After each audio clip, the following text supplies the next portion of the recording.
ऐसे नहीं होगा भाई, टोटली रॉन्ग स्ट्रेटेजी है। कल एक बच्चे से मेरी बात हो रही थी। उसका कहना था कि सर बहुत सारे मोटिवेशनल वीडियो देखे, बहुत सारे स्ट्रेटेजिक वीडियो देखे मैंने, और मैं सभी को फॉलो भी कर रहा हूँ। मैं प्रॉपर रिवाइज भी कर रहा हूँ सब्जेक्ट को। मैं टेस्ट सीरीज़ भी दे रहा हूँ सब्जेक्ट वाइज, टॉपिक वाइज। मैं मॉक टेस्ट भी अपियर कर रहा हूँ सर। लेकिन कॉन्फिडेंस नहीं आ रहा है। डेली का टारगेट सेट कर रहा हूँ सर, वीकली टारगेट सेट कर रहा हूँ, मंथली टारगेट सेट कर रहा हूँ, और उन्हें फॉलो भी कर रहा हूँ। लेकिन फिर भी सर कॉन्फिडेंस नहीं आ रहा है। ये कॉन्फिडेंस क्यों नहीं आ रहा है? तो ऐसे ही उसके साथ बात चल रही थी मेरी। मैंने उससे पूछा, यार मॉक टेस्ट आप देते हो, 3 घंटे का मॉक टेस्ट है, क्या मॉक टेस्ट के बाद फिर क्या करते हो आप? तो उसका जवाब था कि सर मॉक टेस्ट के बाद क्योंकि स्क्रीन के सामने 3 घंटे हो जाते हैं, तो थोड़ा सा रेस्ट लेता हूँ, और रेस्ट लेने के बाद फिर कुछ नया पढ़ने लग जाता हूँ सर। कुछ किसी दूसरे सब्जेक्ट का रिवीजन करने लग जाता हूँ, जो टॉपिक पढ़े हुए हैं उसको रिवाइज करता हूँ। तो मेरा उससे ये क्वेश्चन था कि भाई आप मॉक टेस्ट देने के बाद क्या उसको एनालाइज करते हो क्या? तो उसका जवाब था, नहीं सर, मैं एनालाइज नहीं करता हूँ। तो सबसे रॉन्ग अप्रोच है। यदि आप किसी मॉक टेस्ट को 3 घंटे यदि आप अपियर कर रहे हो, भले ही उसमें उतने नंबर नहीं आ रहे, उसका कहना था कि सर मॉक टेस्ट में ज़्यादा नंबर नहीं आते, मुझे डीमोटिवेशन फील नहीं होता है। हाँ, मुझे पता है, बहुत सारे वीडियो मैंने देख लिए कि टेस्ट सीरीज़ में ज़्यादा मार्क्स नहीं आते हैं, कम मार्क्स आए तो डीमोटिवेट नहीं होना है, तो मैं नहीं होता हूँ सर। लेकिन एक कॉन्फिडेंस नहीं आ रहा है, कॉन्फिडेंस जो आता है एग्ज़ाम देने से पहले, वो कॉन्फिडेंस नहीं आ रहा है। तो उसकी प्रॉब्लम क्या है? प्रॉब्लम ये है कि वो मॉक टेस्ट देने के बाद उसको एनालाइज ही नहीं कर रहा है। मॉक टेस्ट देने के बाद उसको एनालाइज करना बहुत ज़्यादा इंपॉर्टेंट है। कौन से कॉन्सेप्ट ऐसे थे जिसमें आपने मिस्टेक करी है, और वो मिस्टेक क्यों हुई है? वो उस क्वेश्चन को पढ़ने पर आपके माइंड में क्या कॉन्सेप्ट डेवलप हो रहे थे? आप क्या किस वे में उस क्वेश्चन को सॉल्व करने की अप्रोच को देख रहे थे? लेकिन जब आपने उस क्वेश्चन का सॉल्यूशन देखा तो वहाँ पर क्या अप्रोच थी? तो आपकी जो थिंकिंग होना चाहिए इस टाइप के क्वेश्चन के लिए, वो क्या होना चाहिए, ये कैसे पता चलेगा आपको? ये आपको मॉक टेस्ट को एनालाइज करके जब उसका सॉल्यूशन देखोगे तभी तो पता चल पाएगा। ठीक है? तो बहुत सारे मॉक टेस्ट अन अकेडमी के द्वारा भी कंडक्ट हो रहे हैं, है ना? आप उस मॉक टेस्ट को भी अपियर कर सकते हैं। इसके अलावा आप लोगों को, ये जो मैंने आपको एक चीज़ बताई है कि आपको एनालाइज ज़रूर करना है। देखो, कोई भी बच्चा यदि मॉक टेस्ट देता है, ये मान करके चलो कि वो 3 घंटे का मॉक टेस्ट नहीं है, वो पूरा दिन लेगा आपका। 3 घंटे तो आप अपियर करोगे, उसमें क्या क्या मिस्टेक है, और पहली बात तो उस मिस्टेक को हमें एक कॉपी में लिखना ज़रूरी है, कि वो मिस्टेक को हम रिवाइज कर पाएँ, मिस्टेक का रिविजन करें, जिससे कि वो मिस्टेक वापस ना हो। तो मिस्टेक का रिविजन भी उतना ही ज़रूरी है जितना सब्जेक्ट का रिविजन है। तो इस बात को आपको ध्यान रखना है कि मिस्टेक का रिवीजन भी उतना ही इम्पोर्टेंट है, उतना ही ज़रूरी है कि वो मिस्टेक वापस से रिपीट ना हो। ठीक है बात? तो ये मिस्टेक शायद आप लोग भी कर रहे हो। तो उस बच्चे का फ़ोन मेरे पास आया था, मैंने सोचा क्यों ना इस पर एक वीडियो बना दिया जाए। आप सभी को मैं कुछ पॉइंट यहाँ पर रखता हूँ, हो सकता है आप लोगों के लिए हेल्पफुल हो। कुछ डेटाज की बात करता हूँ। गेट 2022 का कुछ डेटा हमारे पास है। कितने बच्चे अपीयर हुए थे?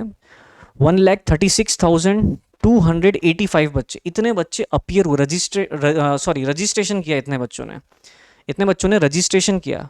तो ये कब की बात होगी? सितंबर की बात होगी। तो गेट का फॉर्म आया, उन्होंने कहा यार सर फॉर्म तो भर देते हैं, 5 महीने हैं, हो जाएगी प्रिपरेशन, कर लेंगे प्रिपरेशन। तो फॉर्म तो भर दिया। ठीक है। अब कितने अपीयर हो रहे हैं? 1,43,000। मतलब परसेंटेज वाइज यदि देखोगे तो 73.41%। तो दिसंबर आया, है ना, जो अभी दिसंबर चल रहा है, या जनवरी, उस समय दिखा कि सर 3-4 सब्जेक्ट हुए हैं, 5 सब्जेक्ट हुए हैं, बाकी के सब्जेक्ट हुए नहीं है। तो हथियार डाल दी हमने तो, कि सर नहीं हो पाएगा, अब 1 महीना बचा है, 1 महीने में पॉसिबल है भी नहीं। तो अपीयर ही नहीं हुए। सबसे पहली एक ज़बरदस्त मिस्टेक जो आप लोग के द्वारा की जाती है, डेटा जो मुझे बता रहा है। तो अपीयर ना होना क्या कोई सॉल्यूशन है? कि अपीयर ना होना कोई सॉल्यूशन नहीं। आगे बात करते हैं। तो 73% बच्चे एग्ज़ाम देने गए। अब कितने क्वालिफाई हुए? क्वालिफाई का परसेंटेज यदि अपन देखें तो 17%। केवल 17% बच्चे क्वालिफाई हुए हैं। क्या आपको नहीं पता कि 5 subject, soil mechanics, environmental engineering, transportation, maths और एप्टी मिला करके 50% होता है गेट का? 50 मार्क्स का तो इन पांचों सब्जेक्ट से ही आ जाता है अप्रॉक्सीमेटली। अब पूरे साल में क्या हम 5 सब्जेक्ट भी नहीं कर पाए क्या? 50 मार्क्स का है, मैं मान लेता हूँ कि 60% ही मैंने स्कोर किया, पूरा पूरा पढ़ लिया, उसके बाद भी मैं नहीं वहाँ पर क्वेश्चन कर पाया, 60% स्कोर किया, तो भी क्या क्वालिफाई नहीं हो पाते अपन? वैसे क्वालिफिकेशन पर अपना ध्यान देना ही नहीं चाहिए कि हमको क्वालिफाई करना है, हमको तो एक रैंक लेकर के आना है, ये हमारा टारगेट होना चाहिए। लेकिन ये उन बच्चों के लिए बोल रहा हूँ जो यहाँ अपियर ही नहीं हो रहे हैं। भाई फॉर्म तो भर दिया लेकिन अपीयर ही नहीं हुए, तो क्यों नहीं हो रहे भाई? 5 सब्जेक्ट तो एटलीस्ट हम प्रिपेयर कर सकते हैं ना। एक सर्वे छोटा सा सब्जेक्ट है, वो आप प्रिपेयर कर सकते हो, 3-4 मार्क्स का श्योर शॉट आने वाला है उसमें। तो क्यों ये नंबर इतना कम क्यों है? तो यही वो समय होता है जब आधे बच्चे तो हथियार डाल देते हैं अपने कि सर अब नहीं हो पा रहा है। वैसे ही आप इन्वायरमेंटल साइंस का भी देखोगे paper, environmental science and engineering क्या बोल रहा है, अप्रॉक्सीमेटली 20% बच्चे क्वालिफाई हुए हैं, केवल 20% क्वालिफाई।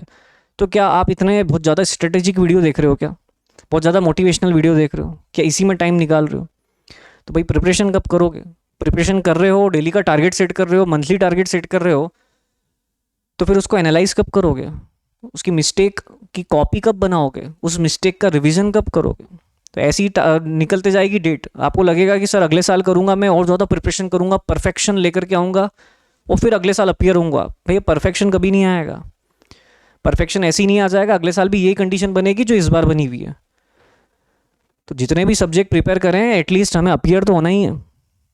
और कैसे बेटर वे में मॉक टेस्ट को यूटिलाइज करना है मैंने आपको बताया। तो अनअकैडमी समय समय पर आपके लिए मॉक टेस्ट भी कंडक्ट कर रहा है, उस मॉक टेस्ट को आप अपीयर कर सकते हो। अभी 2 मॉक टेस्ट हो चुके हैं, बाकी के अभी 2 मॉक टेस्ट और होने वाले हैं, तो आप उसमें जा सकते हो।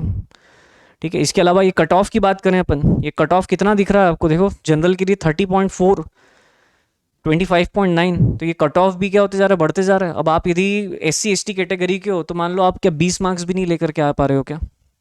पूरे साल भर की प्रिपरेशन में क्या 20 मार्क्स भी नहीं आ पा रहे हैं? तो थोड़ा सा प्लान करने की नीड है। ये वीडियो बनाने का मेरा मकसद बस ये है कि आप लोग डीमोटिवेट मत हो, है ना। मार्क्स कम आ रहे हैं कोई बात नहीं, लेकिन चीज़ों को एनालाइज करना उतना ही इंपॉर्टेंट है। अब यदि आप उस कैटेगरी के स्टूडेंट हैं जो अपीयर ही नहीं होने वाले हैं, रजिस्ट्रेशन कर लिया अपीयर नहीं होने वाले हैं, तो भैया 3-4-5 सब्जेक्ट को प्रिपेयर कर लो। मान करके चलो आने वाले 1.5-2 महीने में ये 4-5 सब्जेक्ट ही प्रिपेयर करना है, इसके अलावा कुछ भी नहीं देखना है अपन को।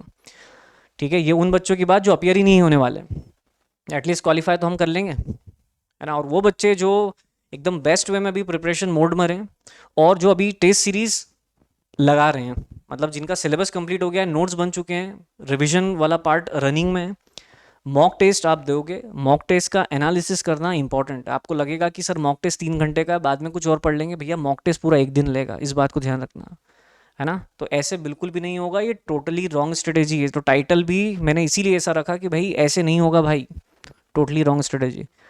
आई होप ये वीडियो आपके लिए हेल्पफुल रहा होगा। तो मॉक टेस्ट में अपीयर हुई है, अनअकैडमी मॉक टेस्ट कंडक्ट कर रहा है ना। डिस्क्रिप्शन बॉक्स में या आपको कमेंट सेक्शन में लिंक भी प्रोवाइड कर दी जाएगी, जिसके थ्रू आप रजिस्ट्रेशन कर सकते हैं। Thank you.